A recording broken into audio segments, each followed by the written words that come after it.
A young makeup enthusiast gets the opportunity of a lifetime when a chance encounter leads to a job in the industry. Let's talk about Netflix's Glamorous.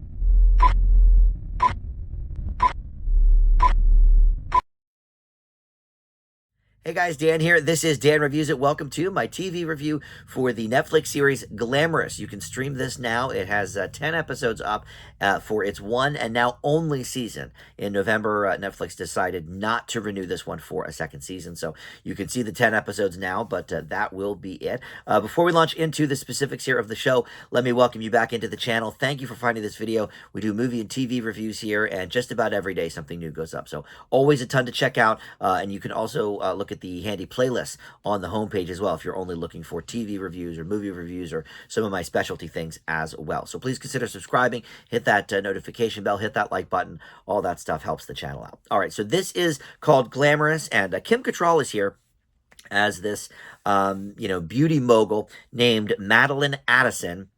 Horrible name for a character.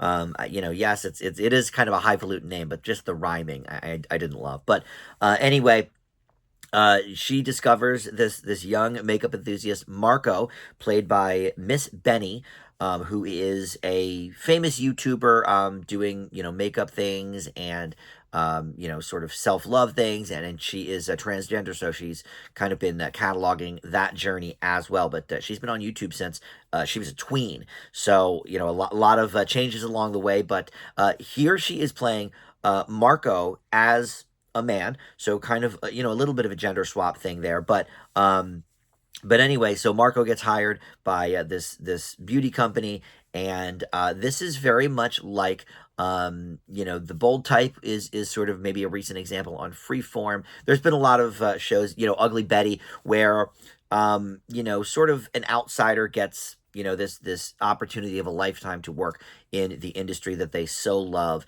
and maybe messes up along the way, but also changes the people around them. So yes, this is another one in that sort of line. This was created by Jordan Nardino, who has definitely worked in queer friendly shows in the past, such as Desperate Housewives and 10 Things I Hate About You, and I think maybe one of the American Horror Stories. I know Miss Benny was part of one of the American Horror Story shows, and also had a small role on Love Victor, which was the Love Simon, TV show version. So and Kim Cattrall, what can you say? She's been a queer ally, obviously, for a very, very long time, from Sex and the City, and everything she's done really since, is sort of in that queer space. So listen, that's why it makes me sad to give this such a negative review. This show is not really well scripted. So plot-wise, it's fine, and Kim Cattrall is just doing great as always. She's playing the same character that she has played for many, many years. It's very similar to the matriarch of the family in Filthy Rich from a couple of years ago on Fox. And I think she did something else kind of recently too that was sort of in this vein. Not How I Met Your Father, that wasn't quite the same, but yeah, she always sort of plays this just beautiful diva, with all this power and oozing sexuality and all of that. So she plays that to the nines here.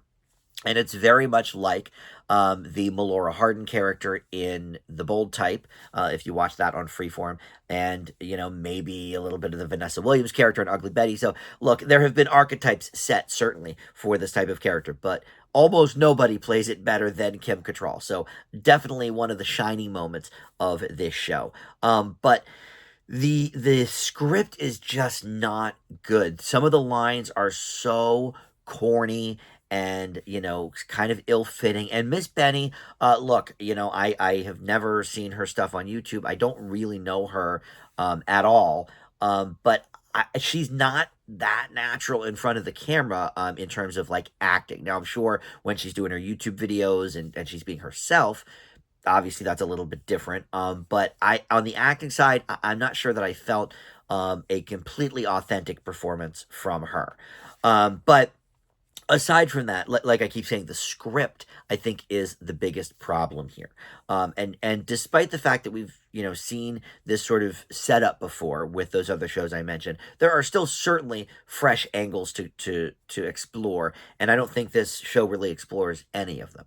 It's very typical in its plots, and just the things the pithy remarks that come out of people's mouths, just they're too kind of clever for the room and that kind of thing.